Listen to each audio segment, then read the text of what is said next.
billions and billions and trillions of big red shops of eggs covered the whole wide world. When morning came, it was great amazing, sir, just how much earth had fallen. All the houses, all the chairs, all the birds, and all the fields were covered.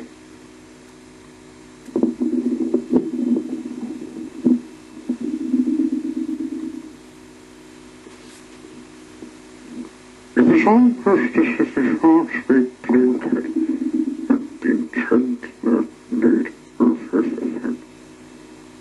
Everywhere unlocked was wait. And then the sun came out and shouted at the children. They were all dressed up, muffled up, having scarves on their gloves and bots, so that they wouldn't catch cold. All the children were so excited to see so much snow. It isn't surprising around there, because there was more snow than they'd ever seen before. Some of them went on their sledges, racing down the hills. Some of them who didn't have sledges or snowballs with each other.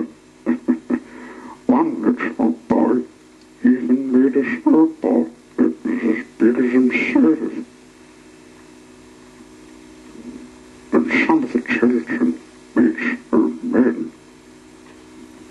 Then it was Christmas Eve.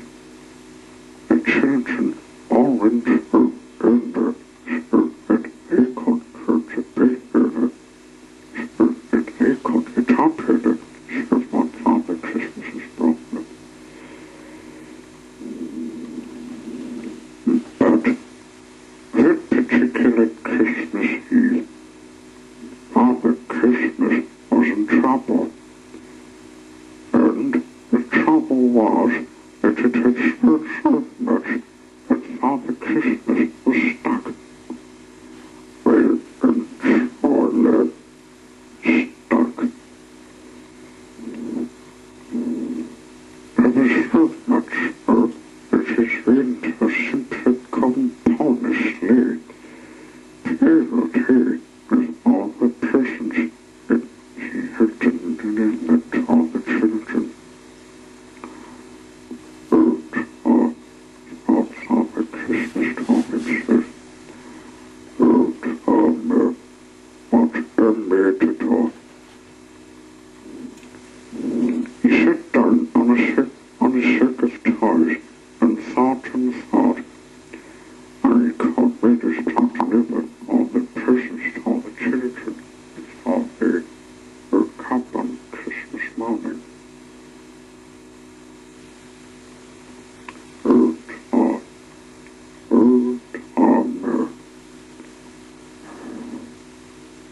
He said, and said, and it just so happened that Father Christmas had got himself stuck just beside a snowman that one of the children had built. And that gave him an guitar, a chord guitar, a river chord guitar, a river chord guitar indeed.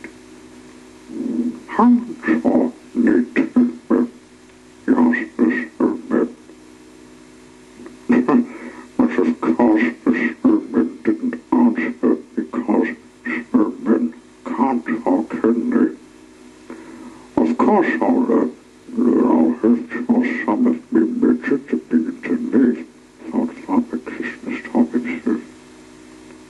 So he tugged his big part about things and muttered some Father Christmas and magic version of it. Suddenly, he made all those magically, the snowmen Father Christmas, Mr. Sir, which was the servant's name.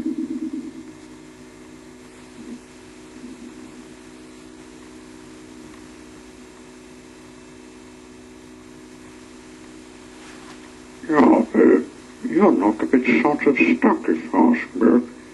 It's all heaven, but I'll say so, maybe. And if you ask me again, it's you'll need a sort of helping hand. If you know what I mean, it's your probably because it's probably not brought underneath. It's for certain that the neighbor must be assistance. Mr. Sir, some native husband was a rather talkative sort of servant. Except there being Father Christmas, which got started. But start they did. Mr. Sir, a Father Christmas with enormous pot and off they went. They divided the work between them. It was Mr. Sir's job to make sure that all the red toys, all the red boys, and all the red toys, all the red colors, the pattern of all the red sticks.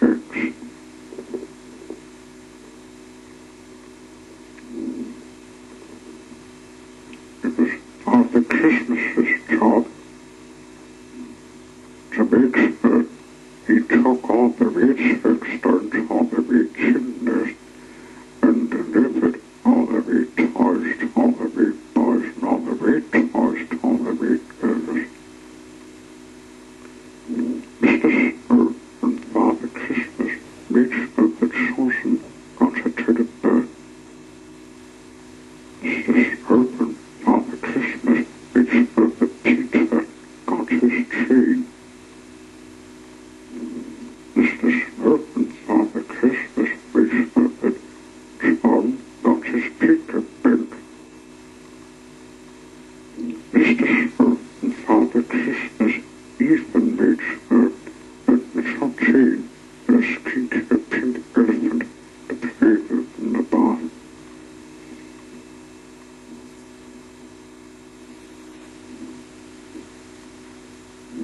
And then all of a sudden, they discovered that between them, they finished.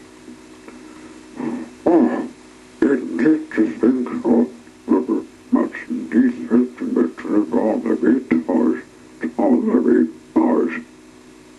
Said Father Christmas, shaking Mr. Sir by the hand. Not forgetting all the red toys to all the red colors, but Mr. Sir. Shaking Father Christmas by the hand.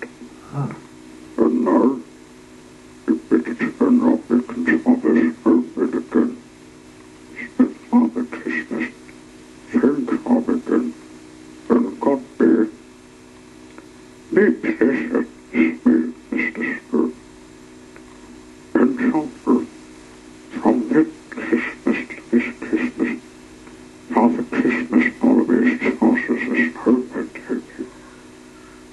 Sir, if you in the bot, if you build a servant next time, you'd better make sure you build him properly, because somebody longer may want that servant to give him a hand, and longer all that won't be hurtful.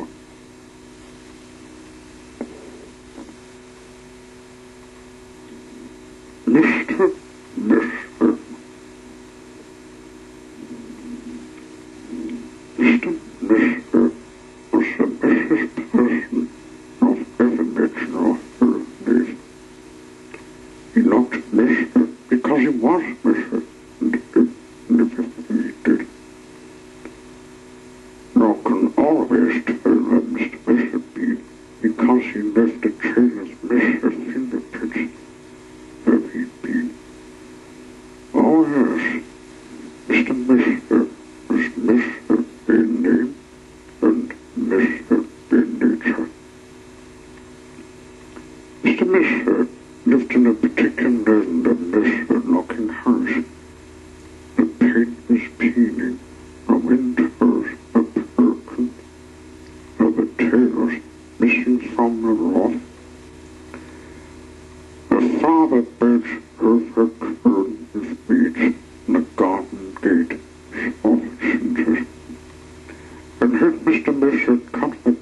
in his garden each year? He'd not. One morning, Mr. Mister woke up in his miser's bed, yawned, sketched, got up, cleaned his teeth, eating the top off the toothpaste, had his breakfast, spilling cornflakes all over the floor, and then set out for a walk. Bank tripping over prominent left laying in the garden 12 weeks before. There was a walk behind Mr. Mister's house. Mr. Mister's garden, and that's where he went for his walk. It was a particular large one. It had lots and lots of chairs. It had took Mr. Mister rather a long time to walk through it, and he didn't let me because he felt like walking that same morning. So he walked and walked right through the water until he came out of the shade. And then saw what he found on the side of the wall. He didn't find the house, which doesn't look rather rough. Mister Nantaker over. Mr. Mister found the neatest pit-sucking little cottage which he'd ever seen. It had a lovely little garden with a stream running through the middle of it. There was a man in the garden keeping the hedge. He looked up as Mr. Mister approached. "Morning, Mr. Mister," said Mr. Mister. "It can sit that," replied the man, walking up and down. "I'm Mr. Tater, and I'm Mr. Need," said another man, approaching out of the house. "Tater Need," said Mr. Tater. "Need and Tater," said Mr. Need. "We're having business together," said Mr. Tater. "And the people who own this house have asked us to do some work for them." "What sort of work?" asked Mr. Mister. "Oh, we make things nice and neat," said Mr. Need. "Take things up," said Mr. Tater. "Perhaps he could come along and do some work for all," said Mr. Need, looking at Mr. Mister. It's not even Mr. had been rotten that particular morning. But it was things neat and Tater, said Mr. Mister, looking downright rather miserable at the thought of it. "Nonsense," said Mr. Tater. "Fiddlesticks," said Mr. Need. "But, said Mr. Mister. "Come along," said Mr. Need. "Off it go," said Mr. Tater. "But, said Mr. Mister. "But nothing," said Mr. Need. And bounding into the van, which was parked behind the house, and off he went to Mr. Mister's house, the other side of the wall. "God heavens," said Mr. Need. He saw that Mr. Mister lived. "God gracious me," said Mr. Tater. "This is the nicest house I've ever seen in all my born days." They both said together at the same time. "We better toss something about it," said Mr. Need. And before Mr. Mister could open his mouth, the two of them were rushing off and were all about Mr. Mister's house. Mr. Need heard and heard and pruned and snipped and clipped and clawed and dug and made the house the garden look neater than it had ever looked before. Mr. Tater cleaned, aimed,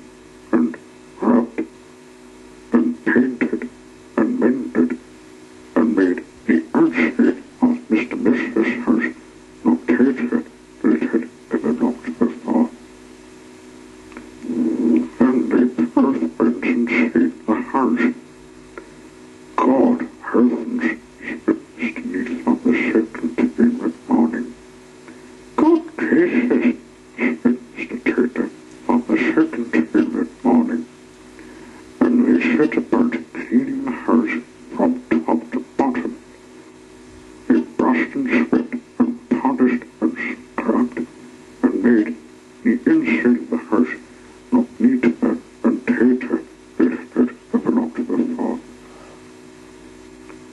"Uh-huh," said Mr. Tater. "All finished," said Mr. Neat. "Neat and neat," said Mr. Tater. "Neat and tater," said Mr. Tater.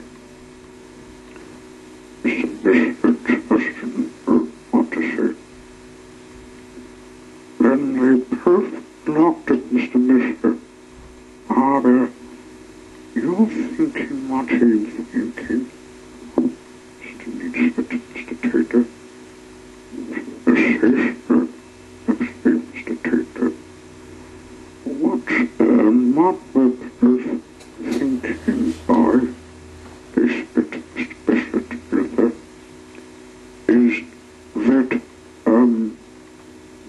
now the houses are neat and tighter, you'll look much Tom Misfit to live in a neat and tighter house like this.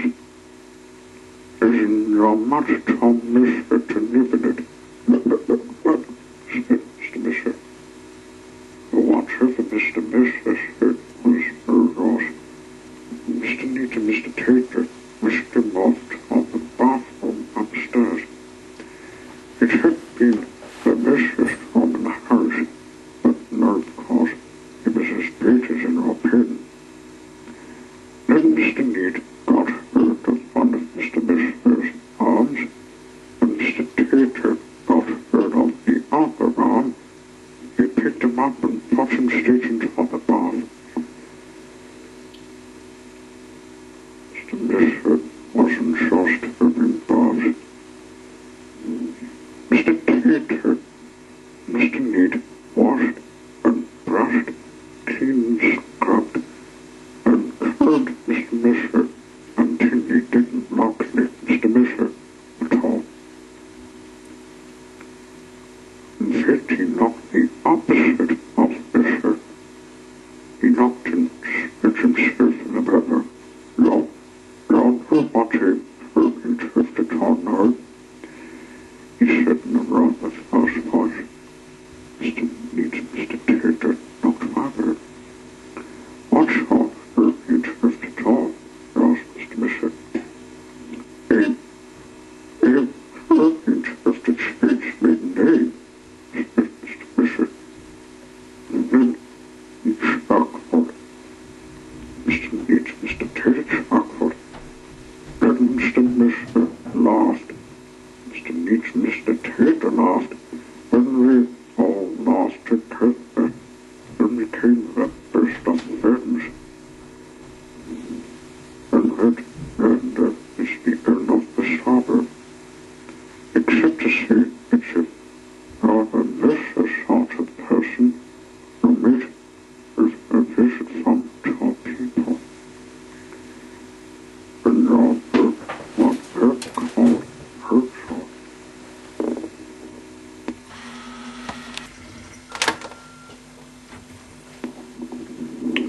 Then the vampire and the harbour hands. Chapter 1. The Stuntman Never Cared.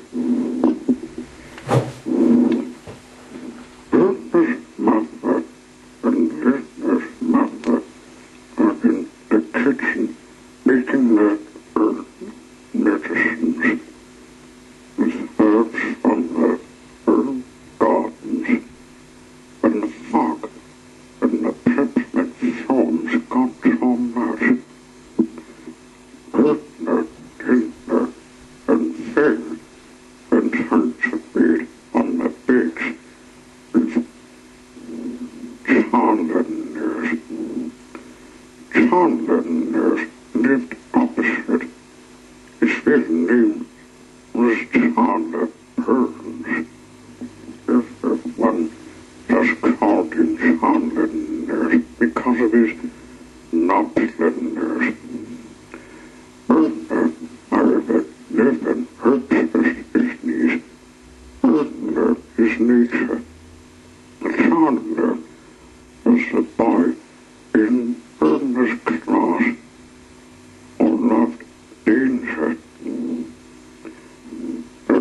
toddler was a boy in Ernest class under the tree. You must have one tea, said Linda.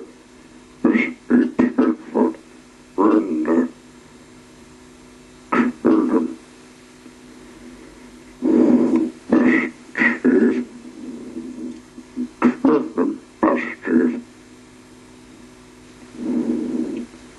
one came in your head so safe.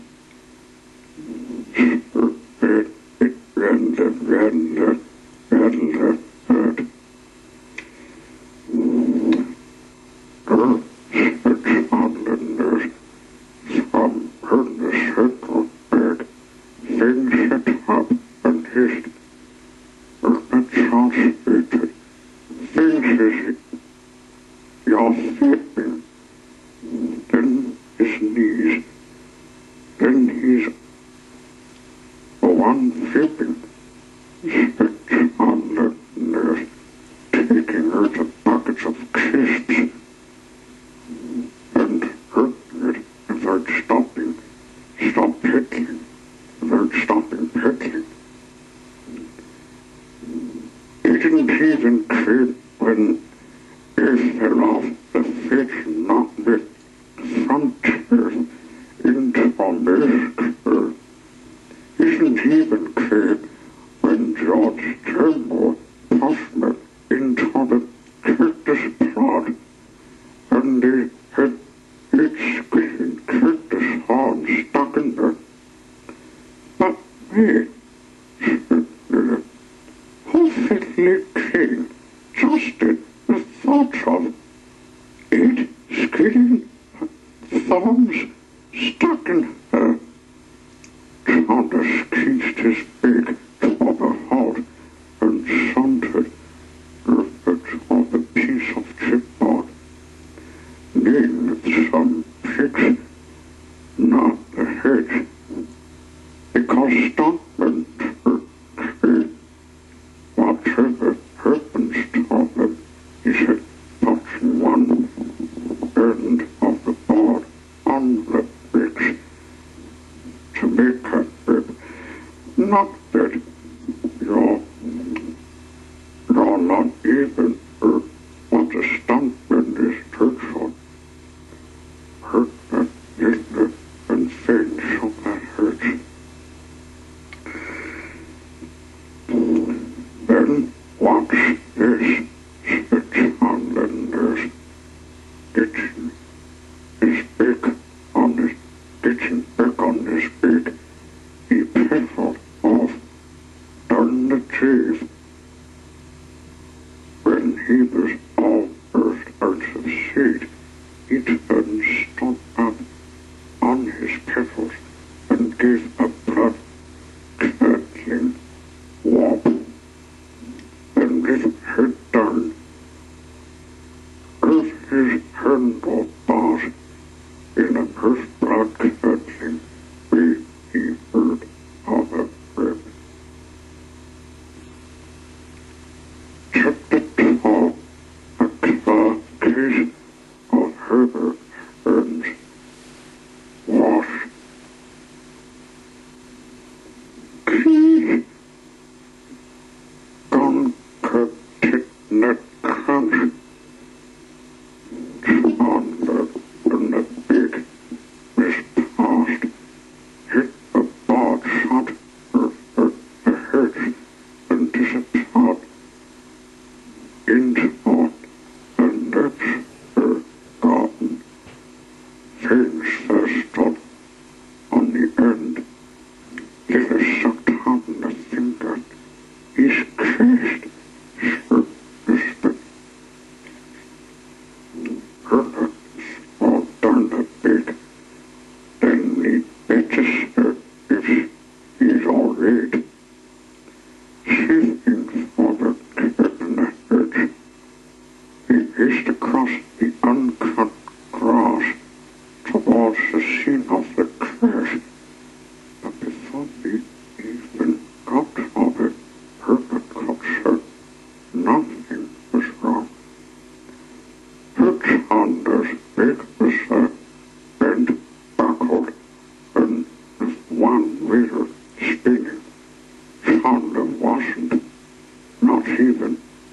tuft of his hair or a shirt of his jeans. But man is here, stupid little pittest snicker thing. How please did it hurt us round the deserted garden? Should not hurt her at the house, and as the nets had moved her massacre, the windows were all taken closed. Someone had heard a piece of board over across in the back door. One could have got in or caught me. As soon as feeling starts to buzz, run, buzz and hurt his head.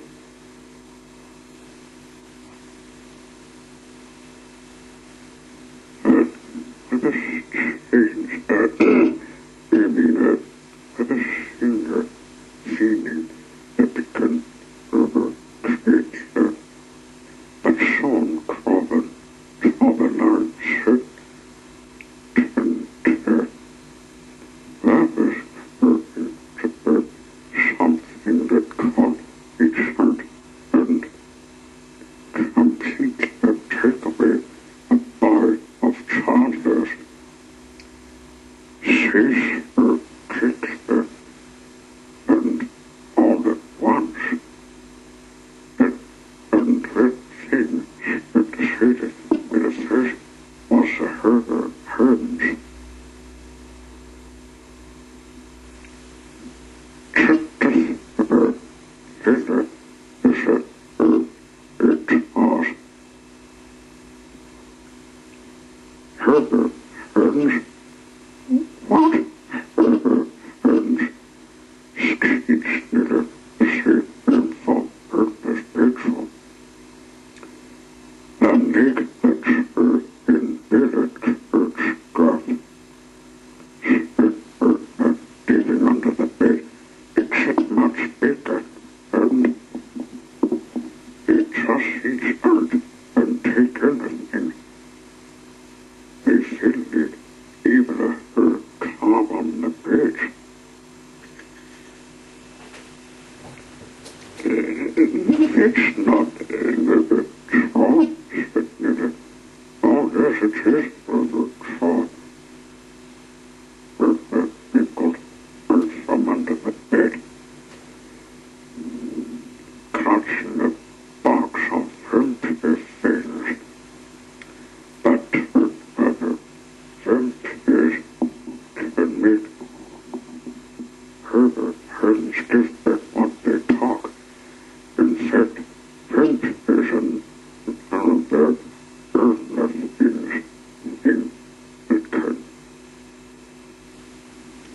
If it habits called, said Lily, your mother called is a character of a peppermint person's. Said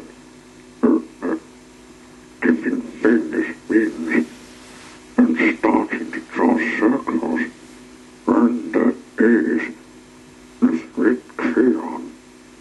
Herbert's can't even said Herbert Hearns. When Herbert Hearns takes the children's purpose must see what was an accident of it, or even if you're dead, it shall end up in the ditch. Not better get better. Let us sit down on Herbert's bed. It rather watched her there.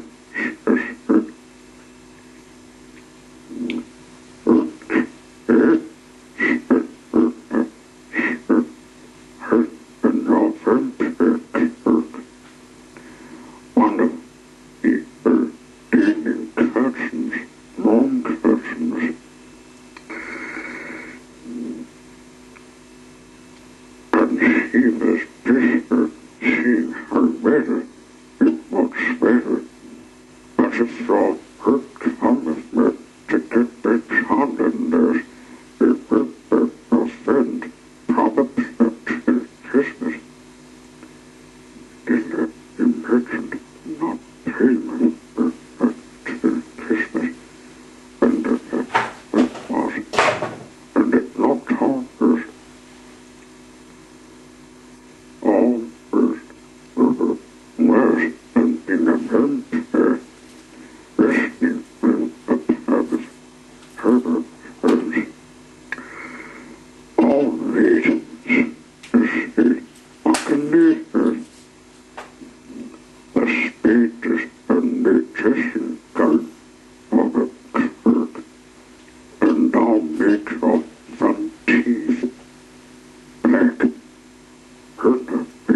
Let us sit down beside the face like a dark cloud, and suddenly she brightened.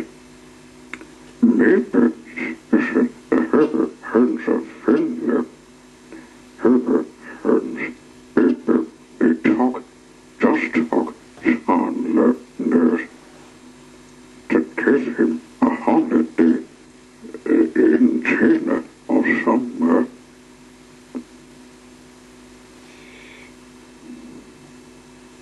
If his grandmother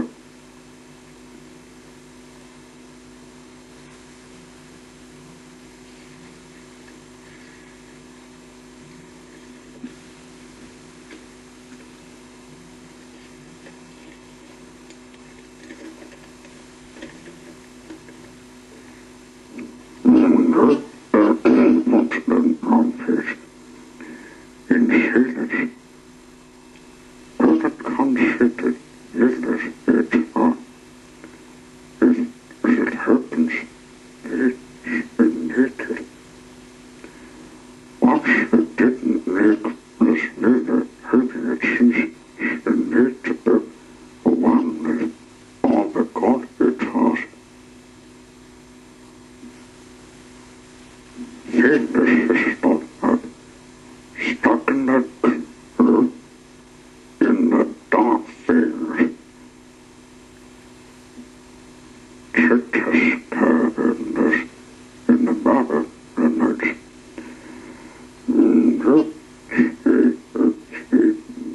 Maybe they are Finland, maybe they're not, but it's still in the Finnish ancient come on, it's true. Check the fall for a dog slap. This is the first vampire, this is the second vampire, and third. The vampire kid starts surveying the back of the next house. Nothing could have gotten off. We can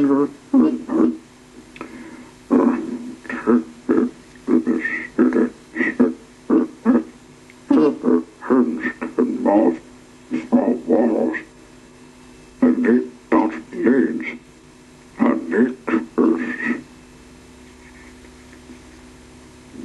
But Chandler isn't. How could we get Chandler in?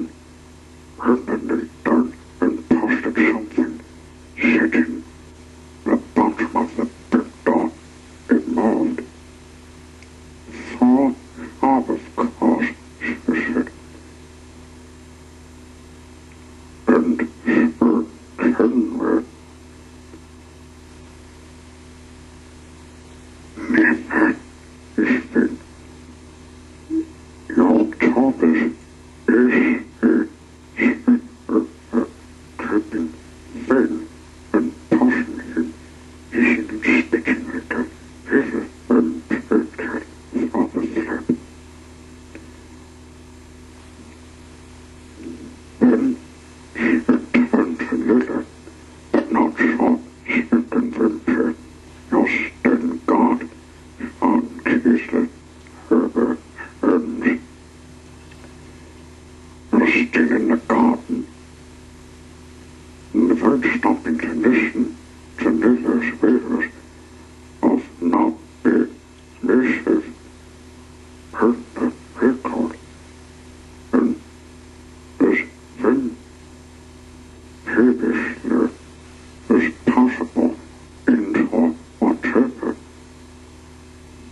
it had been done to save childlinders. Check the thief.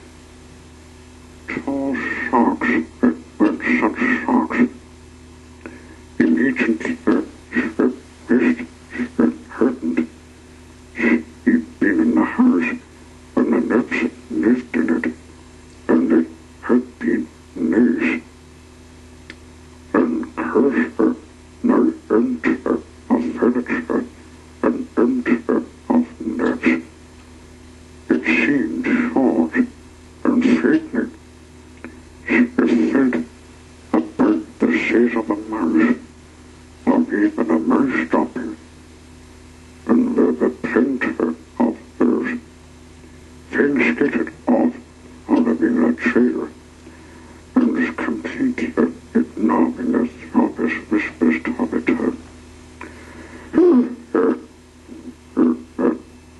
Sweet of herself, it's clever being a vampire, and there's one to watch her, especially when you're around a little girl. I'll just search her and not speaking to the little. He's gone at the chin of me.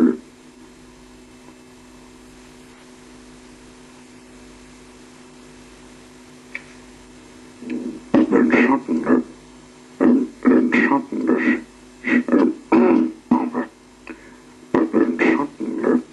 she suddenly remembered something. This wasn't just a game. Chandler nurse had disappeared, and probably should not wait or hurry. Take a deep breath, spit all kinds of things, and stepped quickly into the hall on all fours, and just as quickly should clean the stairs on the landing. She paused. There was a sound coming from the front room. A sound that gave her a terrible shock. But at the same time wasn't such a shock.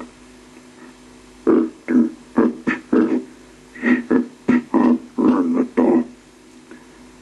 The room was empty except for some dusted board games and a sofa across one corner. All earth having a fading face, Mr. Kirk had tipped her, knelt on the vacant seat, and peeped over the bed.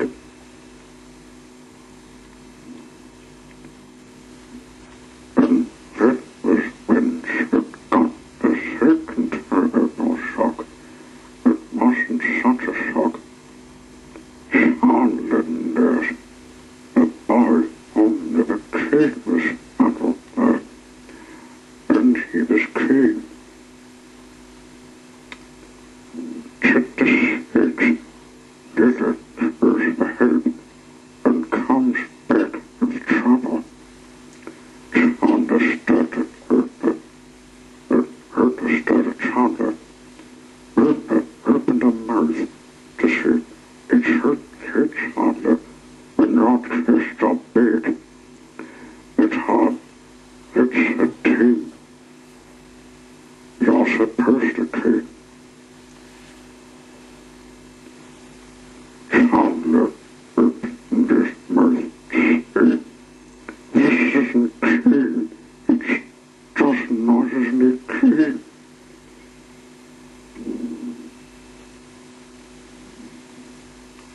But before either could speak, there was an anger roar from downstairs. Chandler, you're commercial. At once, John, open.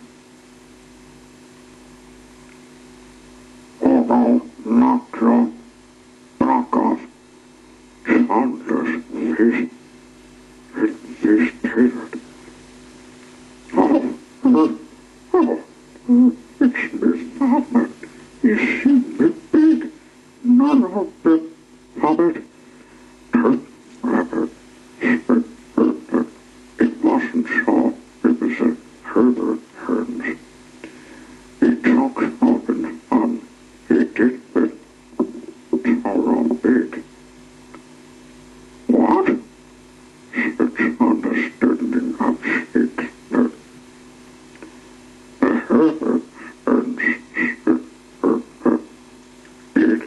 anything and nature. And they just crop up anything they want to. Me father repeated it, said Chandler. Yes, he will, if she was interrupted, the more baying of the dog said, and more yelling from Mr. Birch about Chandler getting a proper walloping if he didn't get done rabbit once and hurt her mother on him. No, this is not thunder. Come along, no. What's happened is Lila got scared and he better don't sit on not so, not other pin, and everyone saw said, Alker, Rossi, the hens have taken her into the chamber back to the headquarters in the pyramids.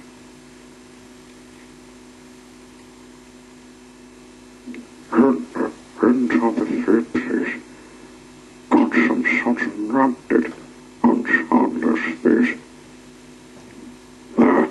Now all of has to do is sneak her the doctor and convert on the pyramids in the shortcuts on the hedges and just locking it or picking chairs or something on the herbal turns because you're the servant and not waiting for Chandler to argue hurt the passionate in the dark things and great things all been given up on Mace and was washing himself in a pool of sunlight. At the door, she turned away, she said, the Herbert earns a sort of half-fiddler and Earthler half-not.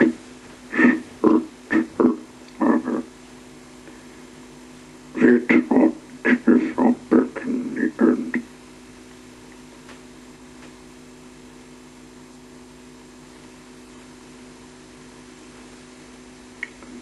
Chapter 7. Herna's mother is drawn in.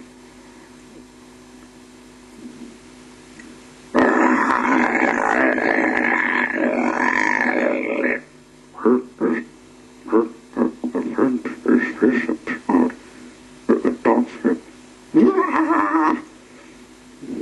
Mr. Birch jumped.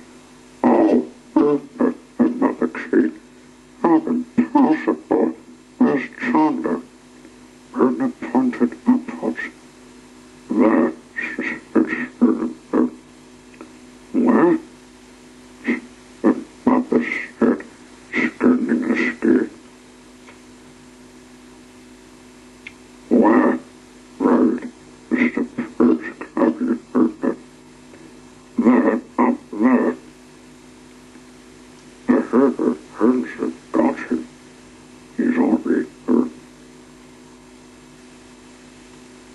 He's waving the truss with his face all sorted from the tinder. Can't trust her. Believing completely in what she said, Herna cuts her Chandler. Seeing his legs, earth the shade of the Herbert Hearns. Linda and others just about seemed to earn Mr. Birch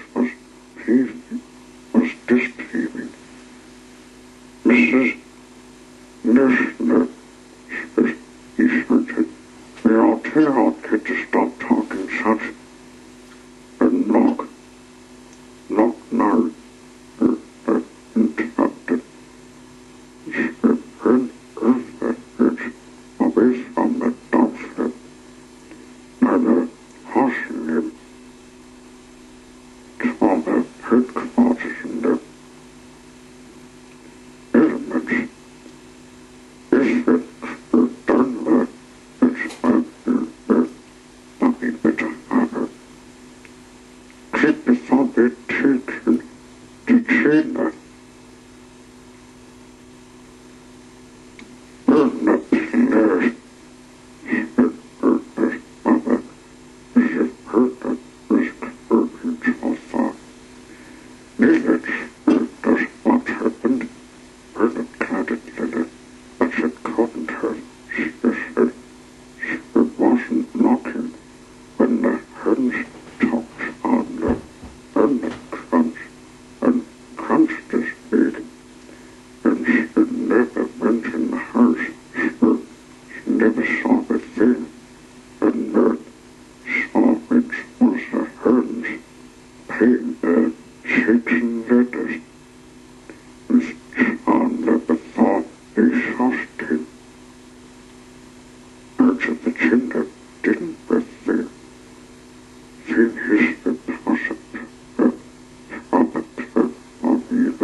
Better all clean, first to serve. safe side. Then the entrance of the pyramids, there was a network. The gates were locked and Herbert's mother, it's from Birkenbauer, it's leave the chain, it's the marching along the pyramid, and now Herbert's figured Chandler, it's the and over in this street branded the last end was coming something started.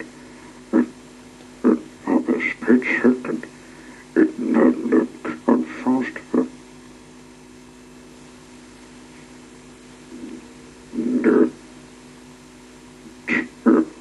And predators he was seeing and seeing big. In fact, he was seeing that he wasn't just crossing his hands, he was crossing his arms and legs and feet.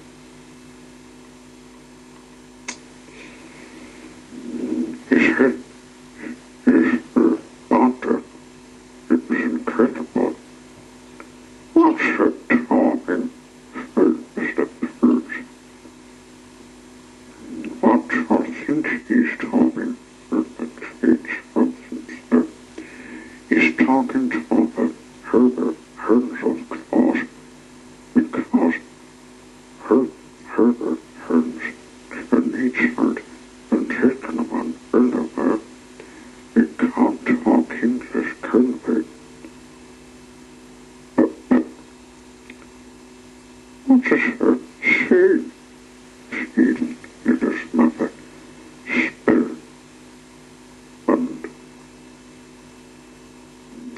he's saying that without even hesitating, takes the offering to take her on an adventure in faraway lands. Herbert Hearns and explorer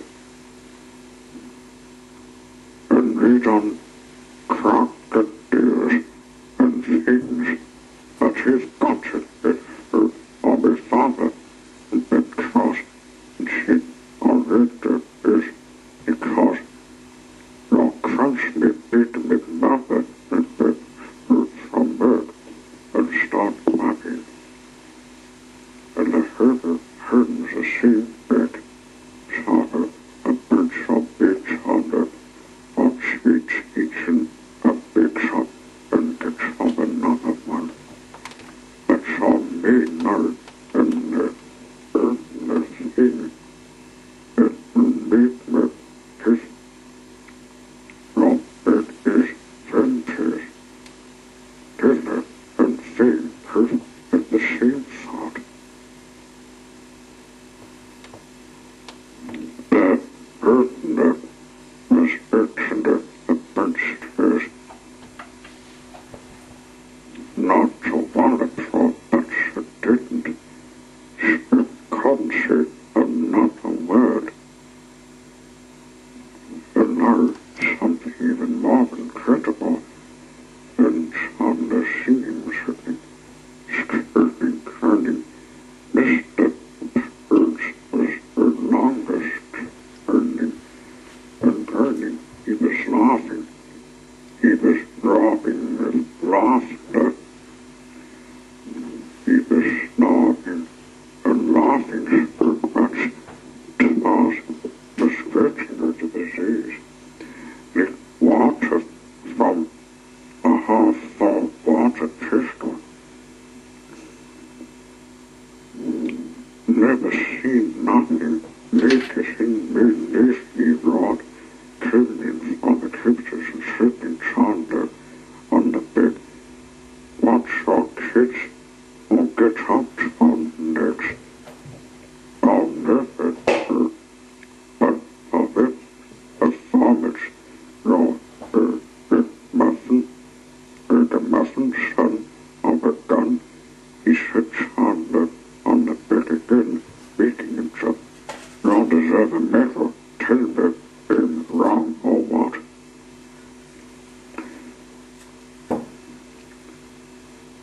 and knee, and not big, and all first, stopper. And the next day, when John the nurse came in the class, he couldn't wait to tell her what the metal was, and how big he could not believe it, not believe it, and nothing, how waiting he could one, not even a taking off. Just when Miss Godfrey all the class sit quickly on the rug for morning noise, and looking at the state of Chandler, says, it's something to shout at us. Just well, a bit of an adventure,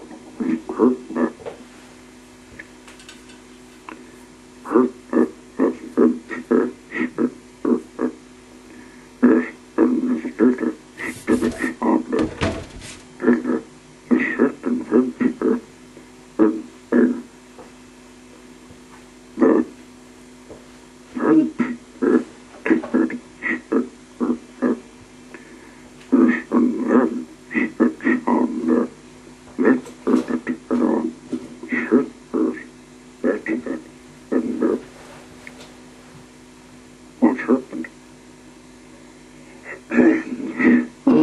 What happened? Stopper, or rather, stopper, and searching the parts that made everyone hurt all and and other redness such things as pens.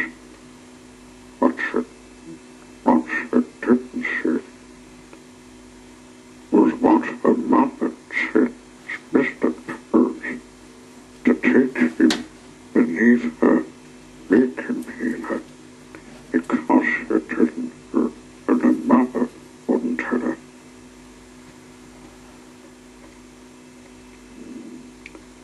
All most importantly, however, she did not say what should she behavior in the next sub-room. And afterwards, when Chandler was feeding fish on the face, and he thought, if the one to make me not big, he said, just say knocker.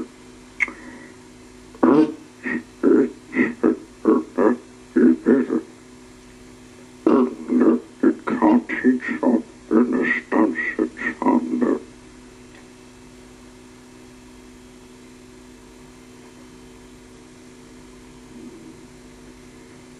Not on me, not big, in case it gets wet. She said, it worked on her studs, insisted, Miss Godfrey's table for offer, sister. You think that her class would come as helpers because her friends reached the bird. Yes, it let take nothing out of the mouth. They're not in bed to tell it in thirsty. And that's enough as a better consoler. So next year, so baby.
Mr. Topsy-Turvy.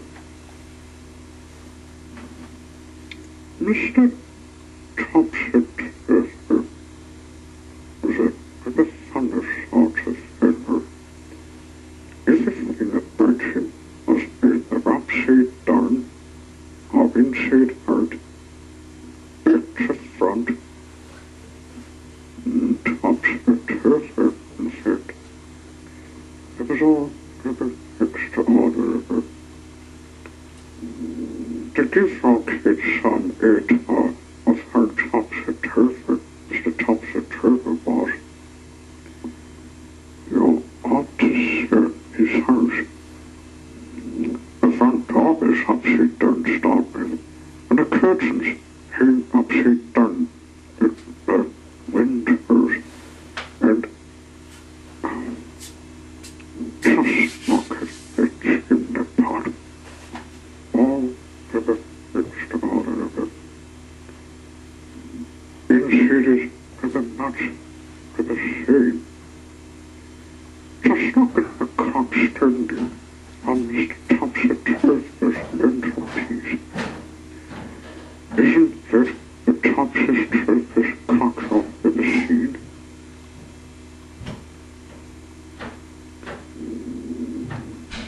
And just look at the way Mr. Topsy-Turvy eats a bug. Not only does he eat it upside down, but he starts to eat it at the big page. And just look at Mr. Topsy-Turvy puts the stepping stones and letter to somebody. If I've ever seen anything like that, like it. Now, this story is all about the day Mr. Topsy-Turvy came to the town village where Robin lived. Nobody is crazy to be sure how Mr. Topsy-Turvy got there, or where he came from, and he did it because somebody saw him getting off the train. The trouble was, he did it in the Topsy-Turvy way, and got hurt the wrong side and fell onto the railway lane.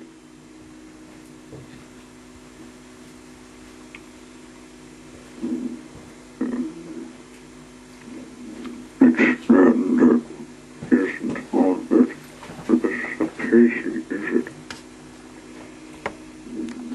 Then he picked himself up and managed to find his way out of the train yard, out of the station. Mr. Topsy-Turvy went to the hotel to find a room to spend the night. Hotel maid tried not to smile, and he saw Mr. Topsy-Turvy walking to his hotel, carrying his suitcase upside down, and with his Topsy-Turvy hat on his head. Good afternoon, sir, he said. Can I help you? Now, something I didn't know about Mr. Topsy-Turvy is the way he speaks. Now, sir, he sometimes gets things the wrong way round, isn't he? He doesn't talk backwards. He doesn't talk forward. He talks backwards.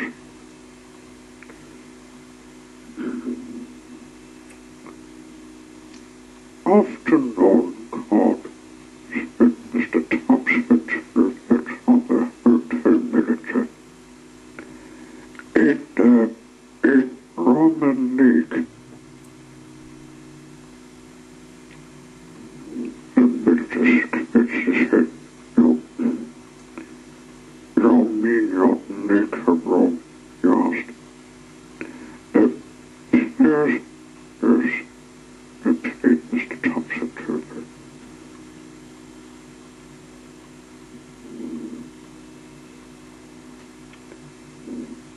Eventually,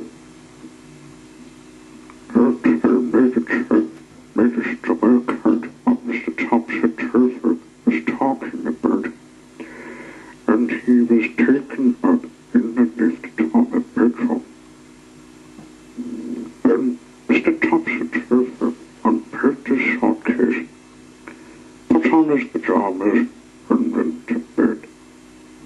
He was rather tired after drifting from wherever he'd come from. The following day, Mr. Topsy-Turvy went on the turn. Oh, but what a fuss his turning on the turn caused. He took a taxi from the hotel, but so confused the taxi driver came to tell him Herbert wanted to go. The permit not looking where he was going, drove straight into the traffic light. Oh, said Mr. Topsy-Turvy. It isn't Robert Burger. Then he went into the big department store in the middle of the town. Walked up to one of the counters. "I'd like a sock of pears," he said to the need to pay the counter. "You need a pair of socks," she sneered, and showed him a pair of painted socks. Mr. Topsy-Turvy, put them on his hands. Then he tried to leave, but being Mr. Topsy-Turvy, he tried to walk down the upper escalator. All the people who were going up the upper escalator all fell over themselves. Oh, it was a terrible Topsy-Turvy tumble. That day, Mr. Topsy-Turvy did all sorts of topsy-turvy things. He walked backwards across the street crossing and caused an enormous traffic jam. He went into the newspaper and put all the box upside down on the shelves and made everybody extremely cross.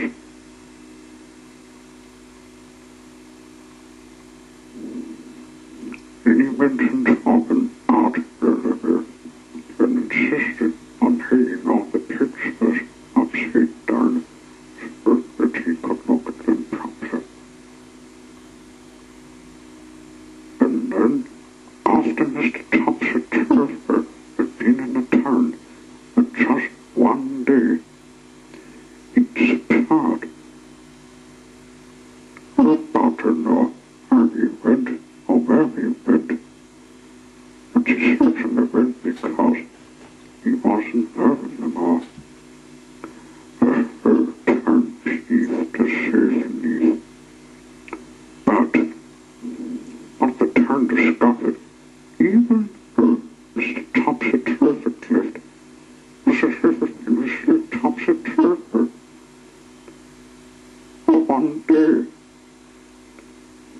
"Read all it's about," shouted the newspaper sellers instead of shouting. "Read all about it."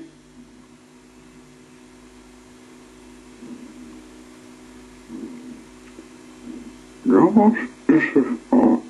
said the television news reader instead of saying, "What is the news?" "Morning, God," people started saying to each other when they met, and "Not your heart," instead of "Not your door." Everybody was talking topsy-turvy. Can I think of something to say? It's topsy-turvy. Say on. Amy, go on, say. It's very simple, easier.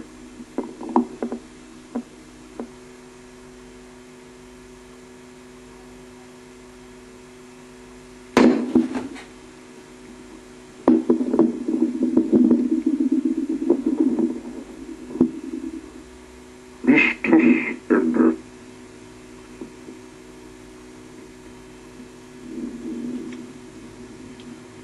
Mr. Skinner, it's nonsense land. It's a river thunder place to live. Yes, sir, in nonsense land, everything is as silly as can be. In nonsense land, it's a red, and the grass is broad. Isn't that silly? In nonsense land, dogs wear hats. And John are birds in nonsense land. They say forward. They say backwards. It ran is a place indeed, which of course is where Mr. Sailor lives there. Mr. Sailor, in fact, lives in quite the sailor's knocking house you have ever seen in your whole life.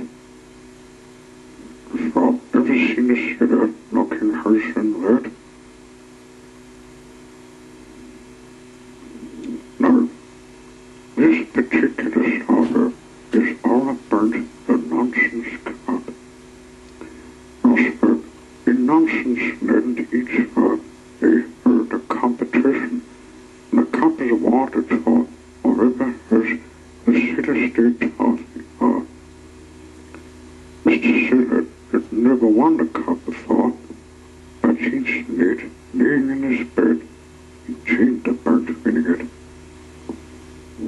In order to win the nonsense cup, Mr. Sailor realized that he would have to think up something remarkably silly. He pondered over the problem one morning at breakfast. Incidentally, you may be interested in what Mr. Sailor was having for breakfast. He was having a cup of coffee. He just put a spoonful of marmalade into it. After that, he had a cornflake sandwich and finished with a boiled egg. But, dear Mr. Sailor, he ate a sailor's weather. Isn't that a sailor breakfast? Anyway, this particular breakfast time, Mr. Sailor was thinking how to win that cup. He remembered 2 hours ago the cup was won by Mr. Ridiculous, who won by wallpapering his house. It sounds rather extraordinary, but that's in fact Mr. Ridiculous who wallpapered the outside of his house.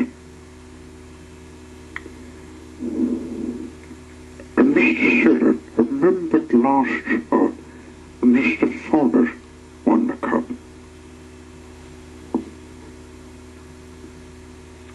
Mr. Fowler, who was a friend of Mr. Sailor's, had won the cup by inventing a car.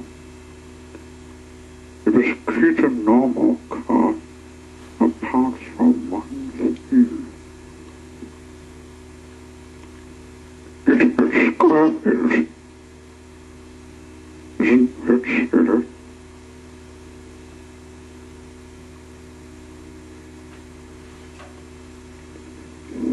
Mr. Sailor thought and thought and thought. But it was so odd. He even had another cup of coffee with marmalade. But that didn't help either. So he decided to take a walk. Off he went, leaving his front door open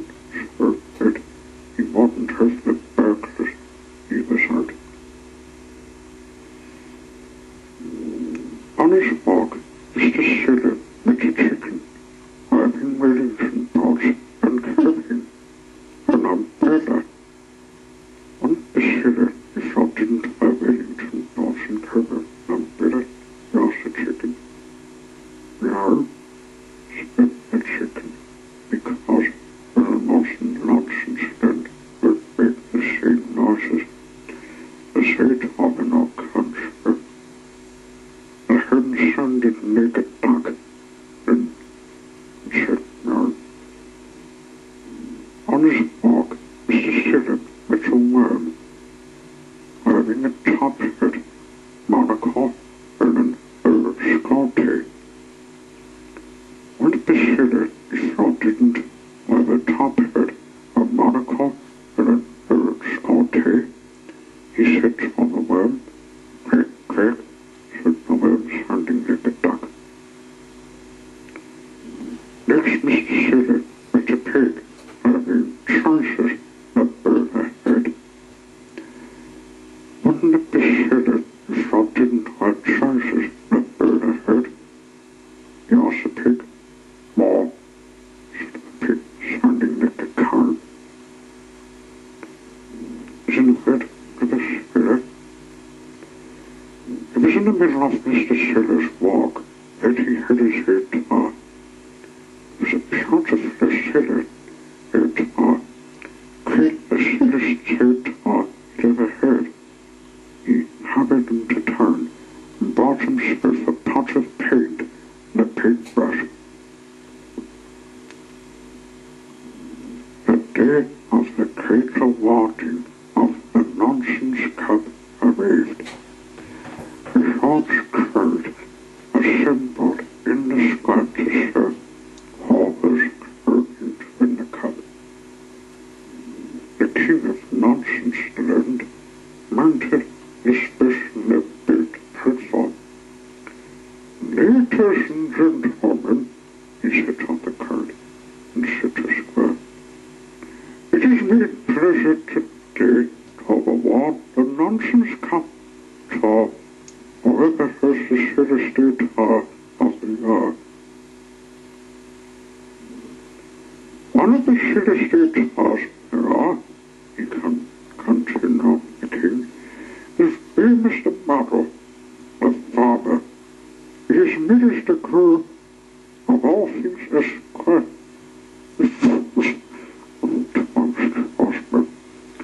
The Square Apple. The current kid was a Square Apple, said that be Mr. Bottle, however wanted to say. He said that he was going to win. However," said the King, Mr. Bottle's face fell. "He hadn't even said a but it be Mrs. Nincompoop. It's a teapot, great the silliest teapot there ever been." The crowd Perkins ordered thunderous applause. "Therefore, with great pleasure," announced the King, "presenting the Nonsense Cup to..." Just then he looked up and stopped in astonishment. Now, in the middle of the City Square, there was a chair. It's always been there before, and it wasn't this chair that the King was looking at in astonishment. "What?" he cried. "What's happened to that chair?" Everybody had turned to look. The chair plant had keen leaves. Big keen leaves. Not red leaves. They call the chairs Nonsense Land. But keen. It was an amazing silence. It was nerve, picked up Mr. Sailor. "They painted all the leaves keen last night, and they're all asleep." "A keen chair," exclaimed the King. "Who the hell of a keen chair?" "A keen chair," shouted the crowd. "A sailor." And they started to applaud. Mr. Sailor smiled modestly, and the King held up his hands. "You think," he said, "that this is the registered har överförd av the nonsense council.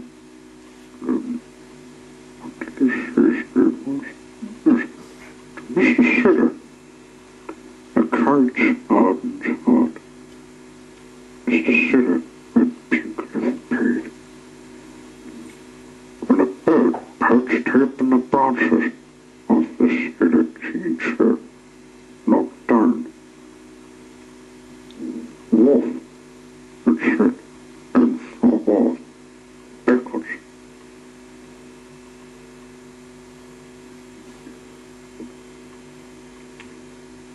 Mr. Aperture.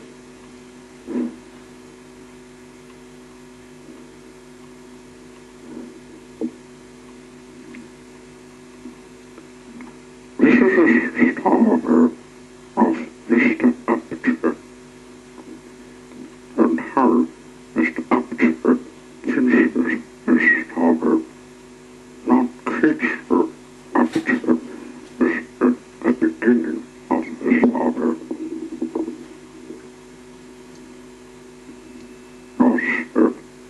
Mr. Aperture is one of the roughest people in the world, if not the roughest. He was rotten the butter and the butter.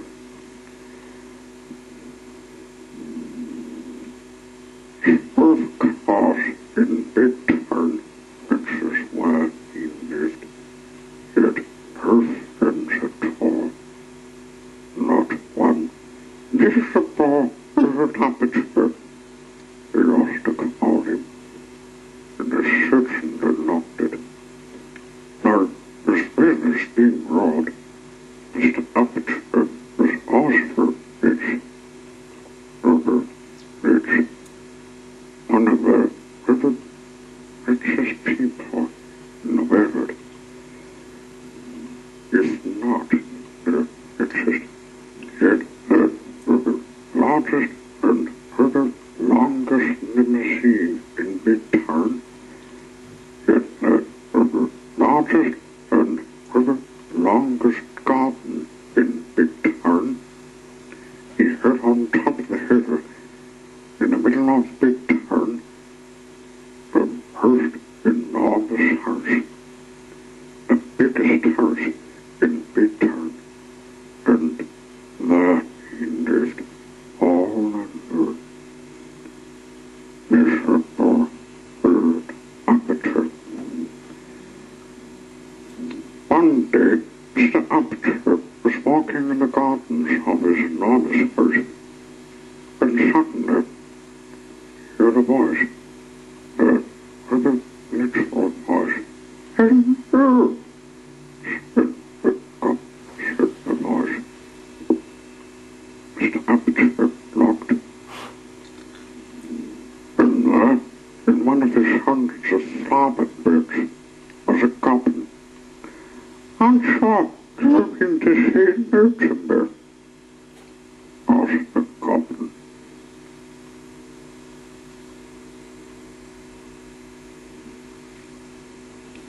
Oh, wait, said Mr. Aperture proudly.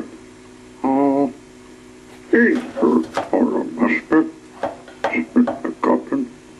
You must be Mr. Aperture, or what is it, butter? Mr. Aperture proudly. A neighbor, some butter, who wants to see her, wants to meet her, said the goblin, and skipped off, a big goblin star. Come on, he called her sister. Mr. Aperture's curiosity got the better of him. He followed. In there, said the goblin, pointing toward the small furniture. To the sitter, snorted Mr. Aperture. Oh, you're not being silly, said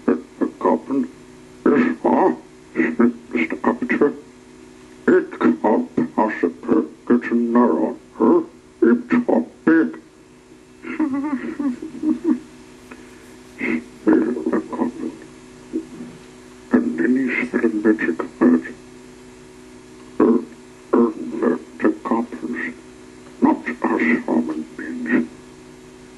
It sounded like wasn't a goblin or something big said. Something that started sinking. He sank and sank until he was exactly the same size as a goblin. Turn the bit to me proper size at once.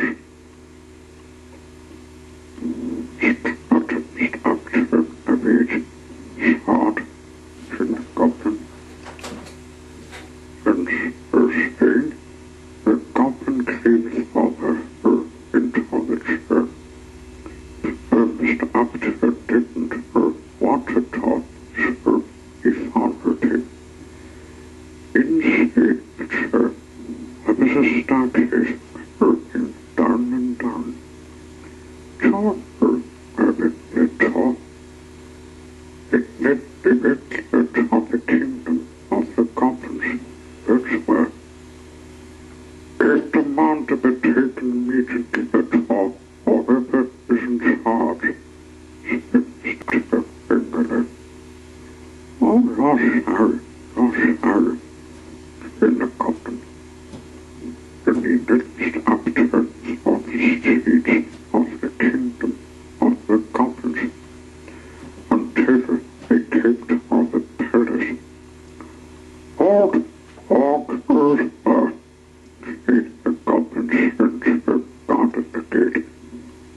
If not, Mr. Appetizer, said the goblin.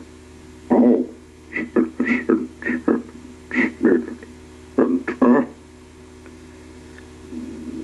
the goblin, Mr. Appetizer, passed through the gate and into the courtyard and through some more gates and along corridor and through some large doors and into the sports room. Sitting on the was the king of the goblins. From the sister, announced the goblin, bowing her. May I present Mr. Appetizer? Ah, said the king, Sir Lawford, Oxford about in water the butter, and doesn't have any things at all. Nonsense, said Mr. Appetizer, Roger. It can serve what his head is sure, said the king, looking into Mr. Appetizer. You're much too puffed up with your importance. Therefore, he continued, if looking for the law, it's your proper stage. But we know that big turn. It's your water in the butter at all. Roll immediately the seat of the stage on now. You understand?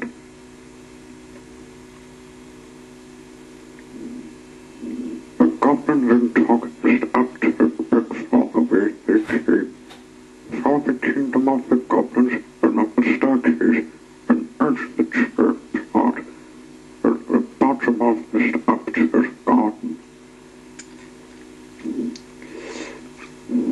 The goblin looked at Mr. Appetizer and said something that sounded like coroner, or something that is probably of the goblin gog, said backwards, and Mr. Appetizer crawled and crawled back to his original seat. I remember what the king said on the goblin to Mr. Appetizer, Roger. Mr. Appetizer marched off from his up to his enormous house. The following day, Mr. Appetizer was out walking through the streets of the town. was a little boy playing with a ball. The tugs of midway slipped up to Roger.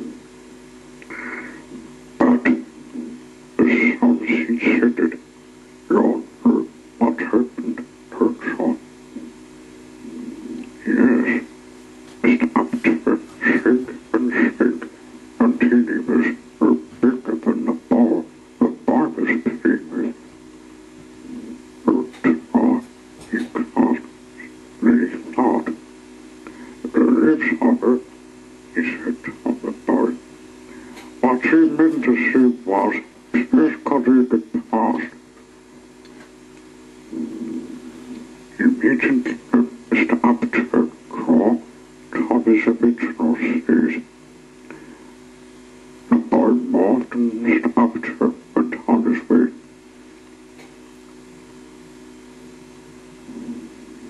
Any mention later carrying a large shopping basket, sheepishly for market, excuse me,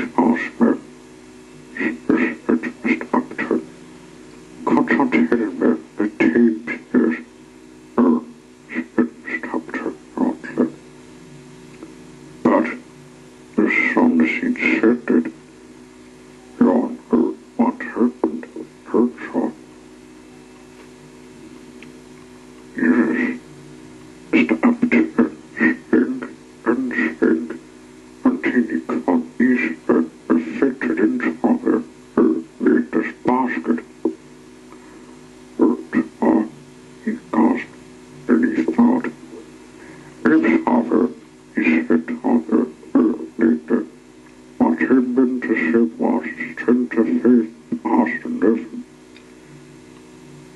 Immediately, Mr. Upton crawled out of his original seat, and later fainted. Mr. Upton went on his way. Then he went and bought a newspaper from a man standing on the corner of the main street and returned. He was just about to walk away when suddenly he stopped and thought. He turned back on the man and said, Think of, that's all that Mr. Upton had never lost before. The man stared. A stare was something Mr. Upton wasn't just getting. Then Mr. Upton was stopped by men who asked him if he could tell them the weight of the bag. Mr. Upton was about to say, and he thought, yes, he said, and in the direction. Just behind her, think of, said the man. Think of, that's all words Mr. Upton had not heard, it never lost before, and all words it never had said of him before. Mr. Upton was scared. He felt Herbert. Herbert was a feeling Mr. Upton wasn't supposed to feeling. He named it. And on earth, from that day forward to this day backward, Mr. Upton is a changed person. He's still the richest person in Midtown, perhaps the richest person in the world, but now he's lots of friends. He smiles a lot. He never gets that sinking feeling. And so it's words Mr. Upton notices first of all these days. Ease and think of. What we need to say is think of feeling the stopper.